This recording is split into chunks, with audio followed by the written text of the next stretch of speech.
अब सुप्रिया जी, 3 सवाल हैं आपसे। मेरा पहला सवाल आपसे यही है कि अगर ये बैकफुट पर है, ये लोग नोटबंदी का नाम नहीं लेते हैं, तो अब तो आप लोग भी नोटबंदी का नाम नहीं लेते हैं, क्योंकि आपको भी पता चल गया था कि चुनाव दर चुनाव जो राजनीतिक तरीके से पॉलिटिकल आयाम है, उसमें वो जीतते चले जा रहे हैं।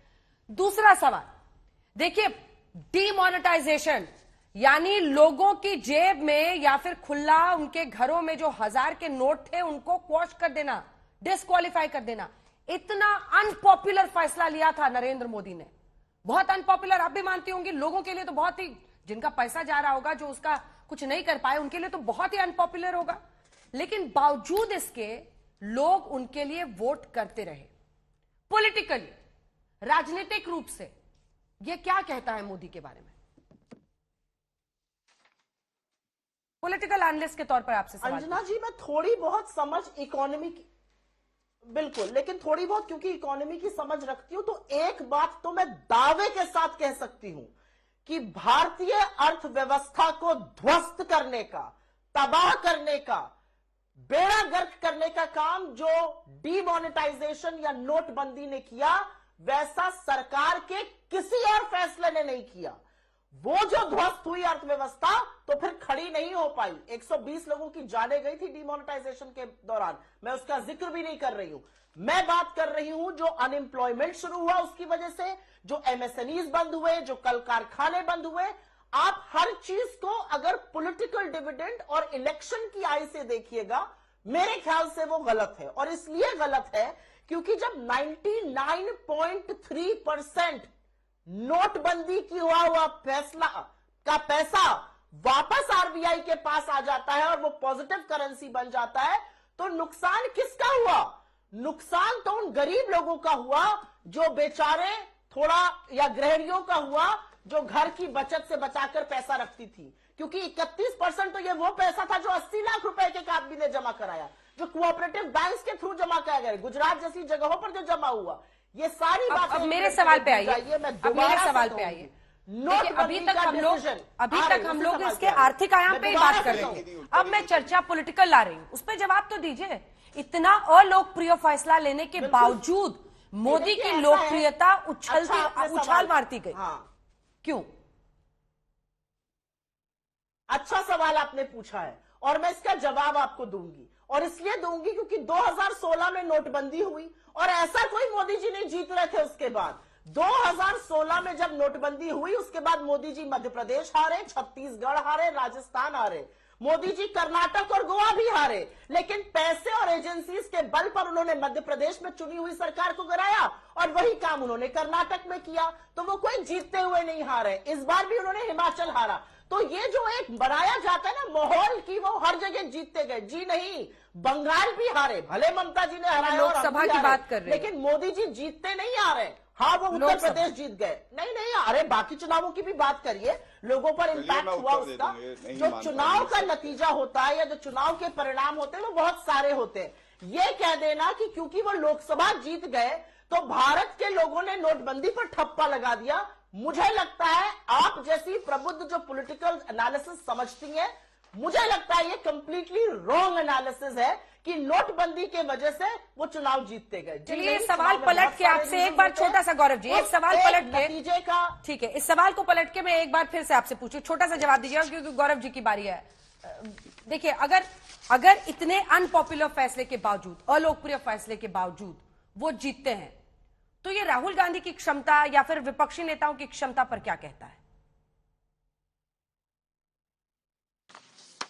नहीं, मुझे नहीं लगता ये उनकी क्षमता पे कुछ भी कहता है। मुझे ये लगता है कि सरकार कैसे मुद्दों से गुमराह कर सकती है, ये उस पर ले जाता है। जनता गुमराह होकर वोट करती है। एक पर्टिकुलर चीज की अफीम चटाई हुई है लोगों को, जो उतर रहा है, वो नशा उतर भी रहा है लोगों के उसमें से। बिल्कुल नहीं, मैं ये कह रही हूं जब जनता वोट करती है तो बहुत सारे कारण होते हैं। जनता ने सिर्फ नोटबंदी के बेसिस पर वोट नहीं दिया था, क्योंकि नोटबंदी के तुरंत बाद मोदी जी मध्य प्रदेश, छत्तीसगढ़, राजस्थान, कर्नाटक बुरी तरह से हारे थे। उसके तुरंत बाद ठीक है, गौरव जी, इस पर जवाब दीजिए। 2016 के बाद का ये फैसला, उसके बाद के विधानसभा चुनाव में आपकी हार, अगर लोकसभा में जीत उस पर मुहर है तो विधानसभाओं में हार, उस पर नेगेटिव मार्किंग क्यों नहीं है जनता का?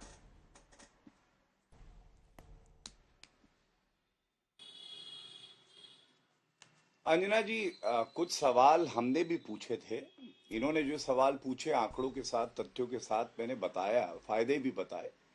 लेकिन जब मैंने पूछा कि राहुल गांधी ने तुगलकी फरमान बताया, आज माफी तो मांग ले कम से कम, इन्होंने उत्तर नहीं दिया। पी चिदम्बरम एक जज का जो फैसला है उसके बारे में ट्वीट करके जनता को गुमराह कर रहे हैं। जो मेजॉरिटी की जजमेंट है उस पर क्यों नहीं कह रहे, उस पर भी कोई फैसला नहीं दिया। मैंने इनको बताया, मैनिफेस्टो में इनके लिखा था कि नोटबंदी एक गलत निर्णय है और इससे नुकसान हुआ सबका। 2019 का चुनाव हार गए, 2017 में उत्तर प्रदेश का चुनाव उसके बाद हुआ था और इनकी कितनी सीटें आई थी, 7 सीटें आई थी, हमारी सरकार बनी थी। इन्होंने कोई उत्तर नहीं दिया। खैर, इन्होंने बताया अर्थव्यवस्था की ये थोड़ी समझ रखते हैं। मैं भी इन्हें बता दूं कि कानून की ठीक ठाक समझ मैं भी रखता हूं। मैं इनको एक बात बड़ी जिम्मेदारी से कहता हूं, जब संवैधानिक पीठ के 4 न्यायमूर्ति एक बात कह दे वो देश का कानून हो जाता है।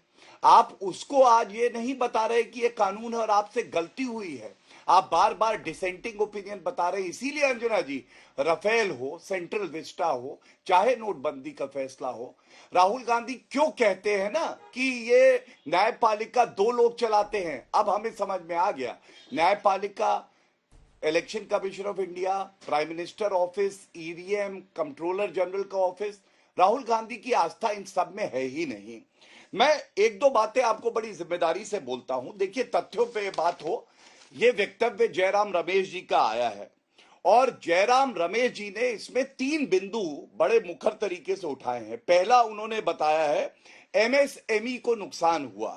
तो एमएसएमई के बारे में मैं आपको बता दूं कि एमएसएमई क्षेत्र, जिस तरह से नरेंद्र मोदी जी ने कोलैटरल फ्री लोन्स की बात करी और 3 लाख करोड़ रुपए एमएसएमई को उपलब्ध कराया।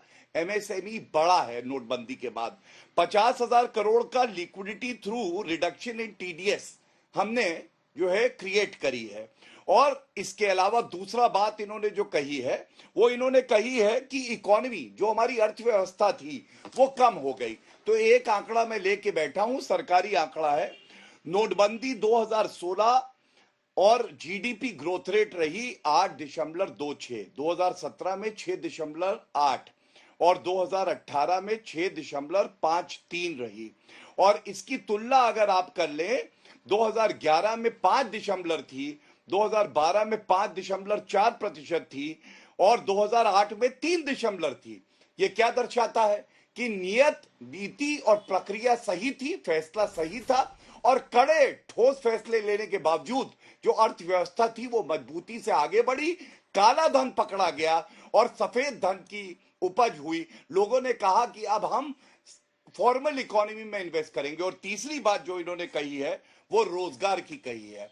तो हम लोग तो बहुत गर्व से ये बताते हैं, 2021 का जब डेटा आया ईपीएफओ का, तो एक साल में 1,30,00,000 नई नौकरियां लगी। ये ईपीएफओ डेटा कहता है, जो आखिरी आया था साल का।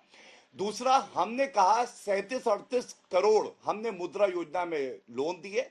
लेकिन लेटेस्ट आंकड़ा अगर आप सीएमआई का देखें तो जो राजस्थान है, कांग्रेस शासित राज्य, वहां पे बेरोजगारी दर है 28.5%, झारखंड में है 18% और भाजपा के जो कुछ राज्य हैं, असम में 4.7, गुजरात में 2.3, कर्नाटका में 2.5, मध्य प्रदेश में 3.2, महाराष्ट्र में 3.1। और ये कब है? जब कोविड महामारी की लहरें आई, लेकिन भारत एकजुट होकर मजबूती से सामना करता है।